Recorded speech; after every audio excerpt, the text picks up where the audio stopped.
प्रभु तेरी वाणी जीवन की रोटी, नैनों की ज्योति अंधेरा मिटाती।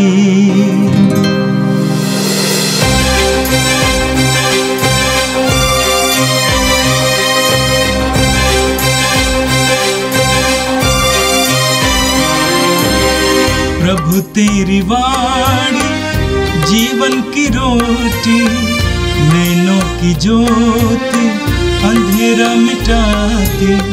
प्रभु तेरी वाणी जीवन की रोटी, नैनों की ज्योति अंधेरा मिटाती।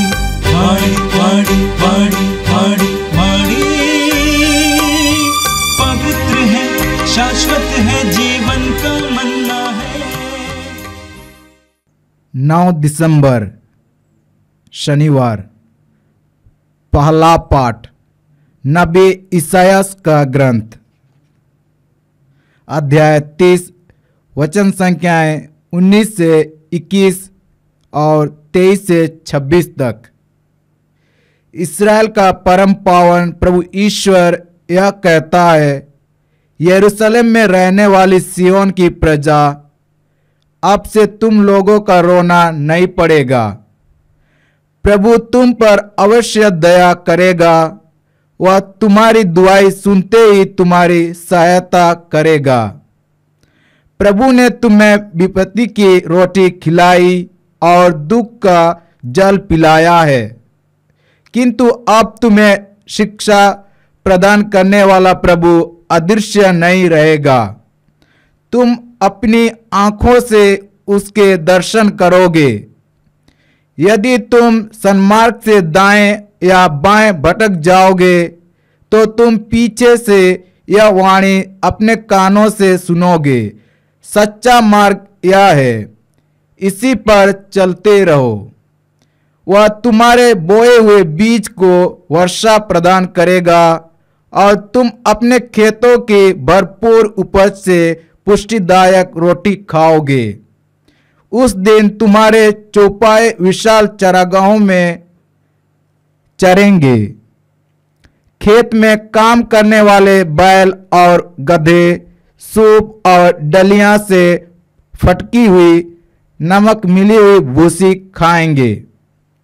महावत के दिन जब गढ़ तोड़ दिए जाएंगे, तो हर एक उत्तुंग पर्वत और हर एक ऊंची पहाड़ी से उमड़ती हुई जलधाराएं फूट निकलेंगी।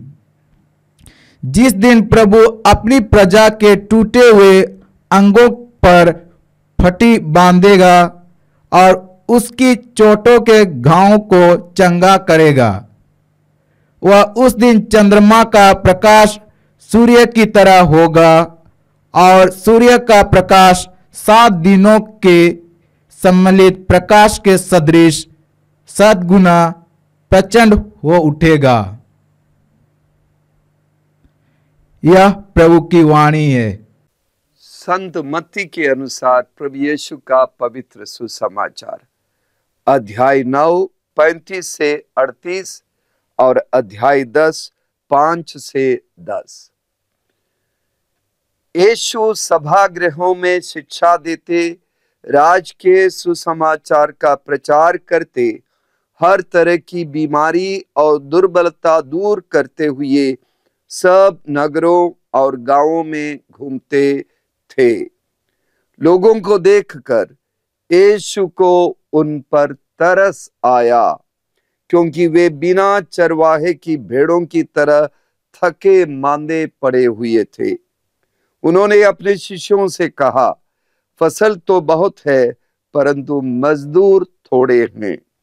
इसलिए फसल के स्वामी से विनती करो कि वो अपनी फसल काटने के लिए मजदूरों को भेजे।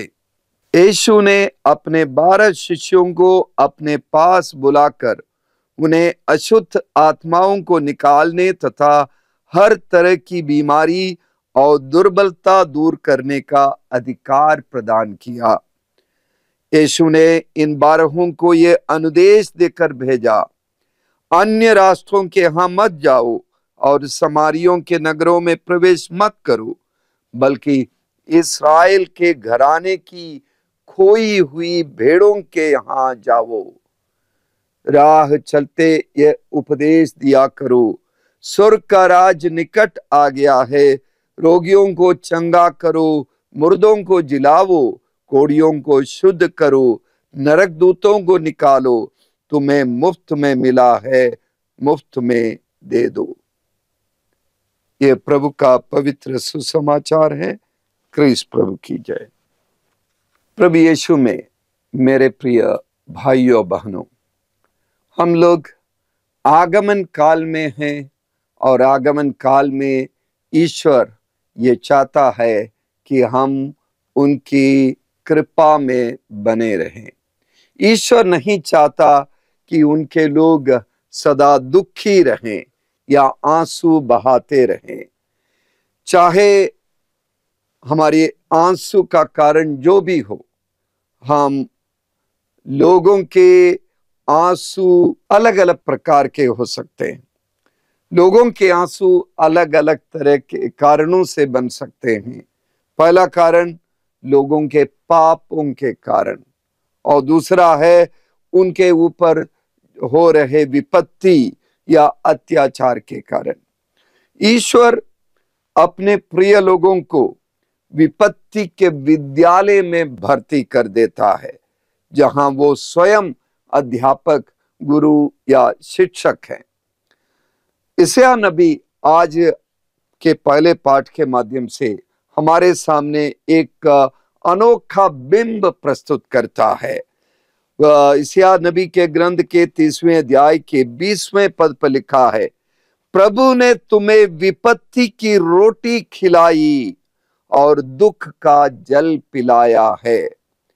तो यशायाह नबी ये कहता है कि विपत्ति की रोटी, विपत्ति भोजन बनता है और पेय भी बन जाता है। जिस तरह रोटी हमारे जीवन को, हमारे शरीर को संपोषित करता है, जिस तरह रोटी हमें मजबूत बनाती है, जिस तरह रोटी हमें सक्रिय बनकर कार्य करने के लिए, कर्मठ बनने के लिए हमें ताकत देती है, उसी तरह हमारे जीवन में विपत्ति हमें मजबूत बनाती है। जिस तरह पानी हमारी प्यास बुझाती है और हमें शीतलता देती है, हमें संतृप्ति देती है, उसी तरह विपत्ति हमें अच्छाइयों का अनुभव करा देती है। पानी जिस तरह हमारी प्यास बुझाती है, विपत्ति हमारी इच्छाओं को बुझाती है और इच्छाओं को कम करती है। इच्छाओं को हमारे जीवन से अलग करने में विपत्ति हमें मदद देती है। इच्छा ही दुख का कारण है। गौतम बुद्ध ने कहा है, तृष्णा दुख का कारण है, और बहुत ही सही है। वो दुख या विपत्ति एक शिक्षालय है और जिसमें हमें स्थायी रूप से रहना नहीं है। आज के पाठ के 20वें पद में लिखा है, अब तुम्हें शिक्षा प्रदान करने वाला प्रभु अदृश्य नहीं रहेगा, तुम अपनी आंखों से उसके दर्शन करोगे। विपत्ति के माध्यम से, विपत्ति के विद्यालय में हमारे शिक्षक प्रभु परमेश्वर के दर्शन हम कर सकते हैं। और आगे लिखा है, यदि तुम सन्मार्ग से दाएं या बाएं भटक जाओगे तो तुम पीछे से ये वाणी अपने कानों से सुनोगे, सच्चा मार्ग यह है, इसी पर चलते रहो। मेरे प्रिय भाइयों बहनों, ये बड़ी कृपा कि हम अपने कानों में ईश्वर की आवाज सुने और दाएं चलना है या बाएं चलना है, ये दिशा निर्देश प्रभु से सीधे तौर पर हम प्राप्त करें। इसके लिए जरूरी है कि हम दुख और विपत्ति के शिक्षा केंद्र में भर्ती हो जाएं, प्रभु की निगरानी में हम शिक्षा प्राप्त करें। विपत्तियों के द्वारा हम जब सीख जाएंगे कि ईश्वर हमसे क्या चाहते हैं, तब हम मजबूत बनेंगे और संतृप्ति का अनुभव करेंगे और ईश्वर की कृपाओं को प्राप्त करेंगे। कृपाएं बहुत सारी होंगी। आज के पाठ में यशायाह नबी बहुत सारी कृपाओं का वर्णन करते हैं कि जो लोग विपत्ति के माध्यम से आगे गुजरे हैं वे इन कृपाओं को प्राप्त करेंगे। क्या है? उनकी खेती बाड़ी सफल होगी और उनकी मवेशियां अच्छे होंगे, उनके लिए भी कोई कमी नहीं होगी, समृद्धि आएगी। प्रभु तुम्हारे बोए हुए बीजों को वर्षा प्रदान करेगा और तुम अपने खेतों की भरपूर उपज से पुष्टिदायक रोटी खाओगे। उस दिन तुम्हारे चौपाए यानी तुम्हारी मवेशियां विशाल चरागाहों से में चरेंगे। खेत में काम करने वाले बैल और गधे सूप और डलिया से फटकी हुई नमक मिली हुई भूसी खाएंगे। तो यह समृद्धि हमारे जीवन में तभी आएगी जब हम विपत्ति और दुख के विद्यालय से गुजरेंगे। समृद्धि आने के लिए जरूरी है कि हम विपत्तियों का सामना करें और उसे अपनाएं और उसे अपनाकर ईश्वर की इच्छा की खोज करें।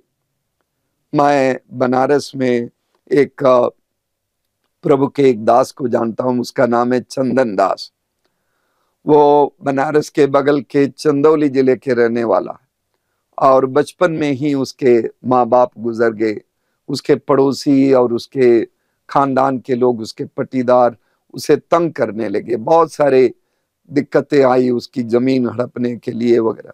तो लड़का बचपन में ही भाग गया अपने गांव से और गुजरात पहुंच गया। गुजरात में जाकर वो छोटा मोटा काम करने लगा।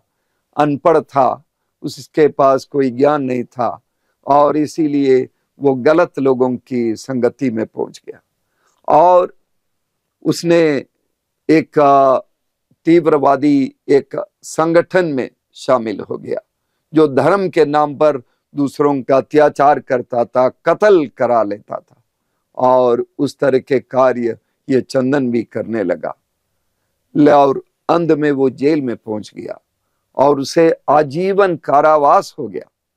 लेकिन जेल में रहते ही प्रभु के वचन को उसने सुना।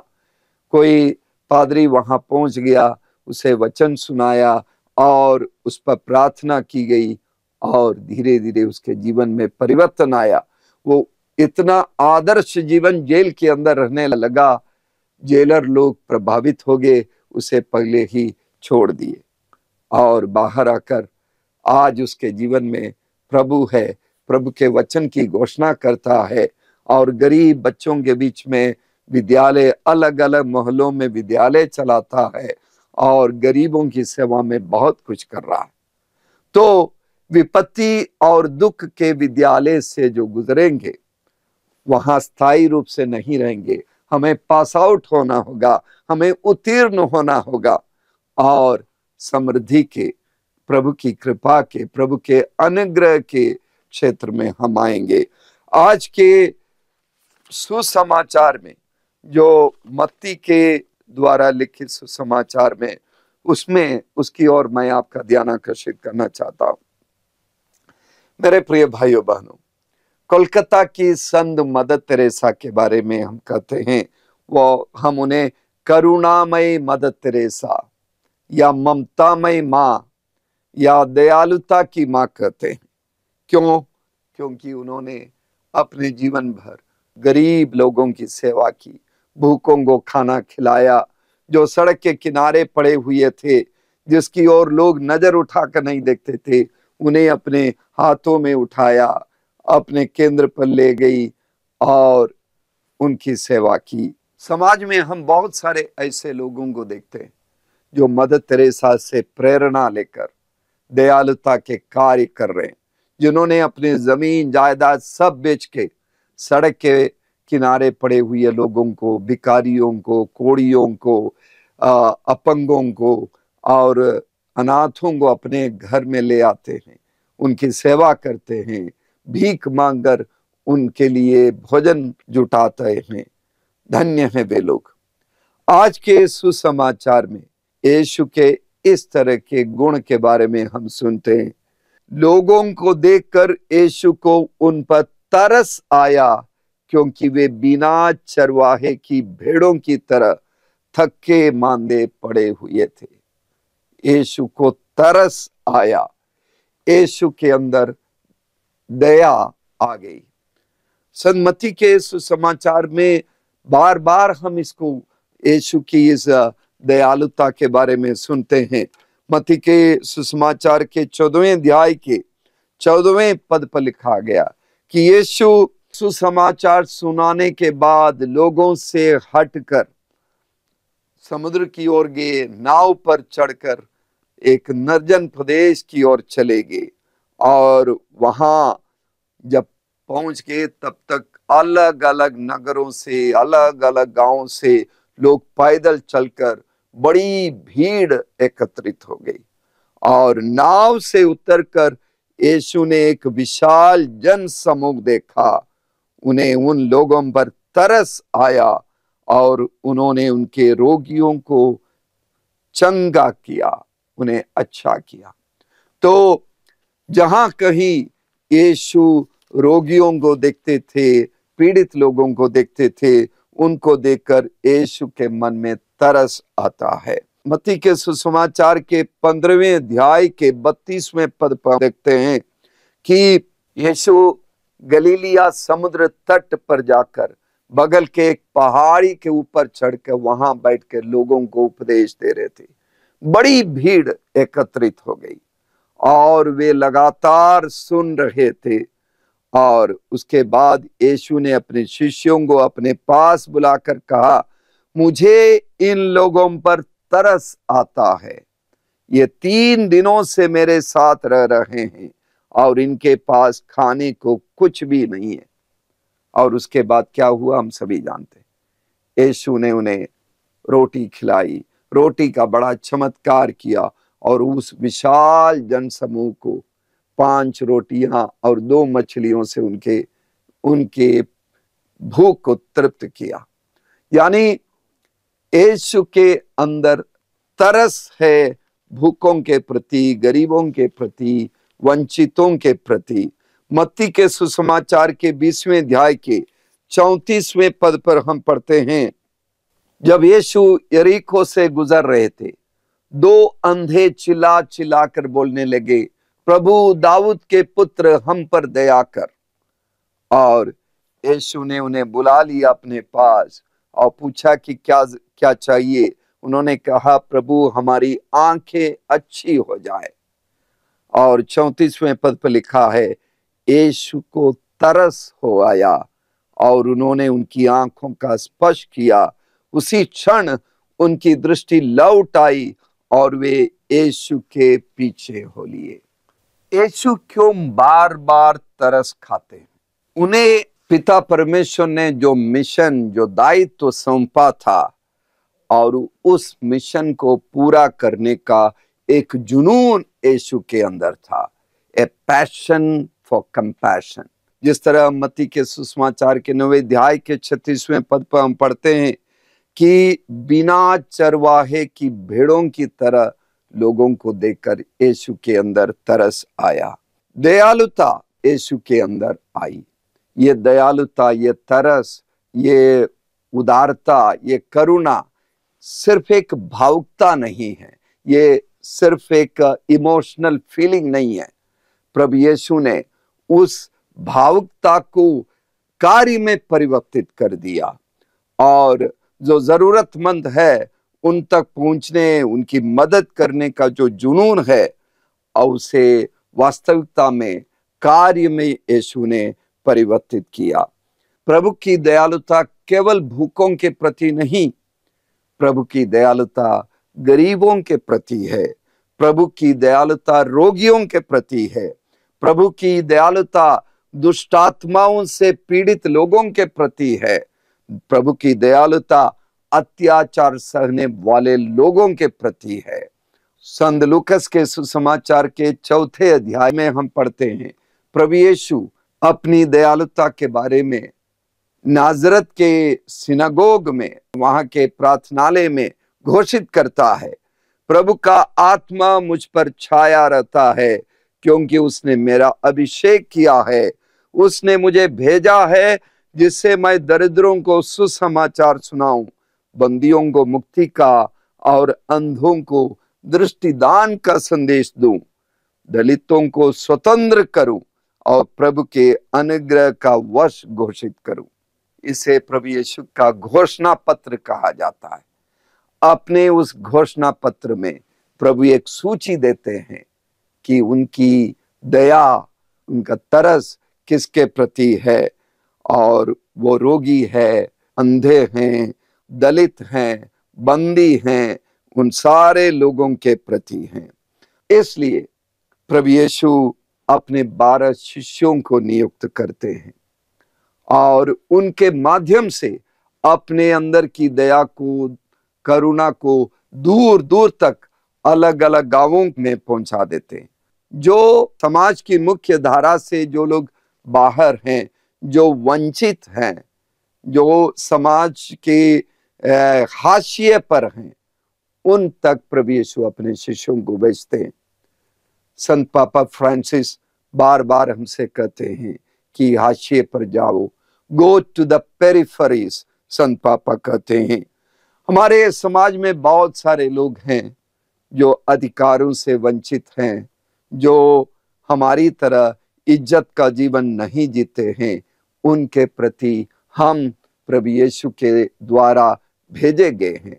जिस तरह 12 शिष्यों को वो भेजते हैं, वो हमें भी भेजते हैं। जब हम सड़क से गुजरते हैं, हम ऐसे लोगों को देखते हैं, अक्सर हम उनका नजरअंदाज करते हैं या हमारे अंदर तरस भी आता है। हम लोग कहते हैं बेचारे। तो ये बेचारे कहने के बदले हम उन तक अपना हाथ बढ़ावे, उनकी मदद करे, तभी हम वास्तव में यीशु के सच्चे शिष्य बनेंगे। आइए हम प्रार्थना करें। सर्वशक्तिमान प्रेमी पिता ईश्वर, हम तुझे धन्यवाद देते हैं। हम अपने जीवन की सारी विपत्तियों के लिए, दुख के लिए धन्यवाद देते हैं। हम समझते हैं कि तू हमारे आध्यात्मिक जीवन के लिए, बेहतरी के लिए, हमारी समृद्धि के लिए तू दुख और विपत्ति के शिक्षालय से ले चल रहा है। प्रभु धन्यवाद देते हैं प्यारे प्रभु यीशु के लिए, जो हमारे शिक्षक हैं, जो हमारे गुरु हैं। उनके कदमों पर चलते हुए हम स्वयं विपत्ति से बाहर आ सके और तुझे जाने और तेरी सेवा करे, तेरे लोगों की सेवा करे। उनके प्रति हमारे अंदर करुणा उमड़ जाए, हम उस करुणा की भावना को वास्तविकता का रूप दे और मदद करे और सबको साथ ले चलकर तेरे स्वर्गराज की ओर हम कदम बढ़ाएं। ये प्रार्थना हम तुझसे करते हैं हमारे प्यारे प्रभु यीशु के द्वारा, आमीन। प्रभु तेरी वाणी जीवन की रोटी, नैनों की ज्योति अंधेरा मिटाती। वाणी वाणी वाणी वाणी वाणी, पवित्र है, शाश्वत है जीवन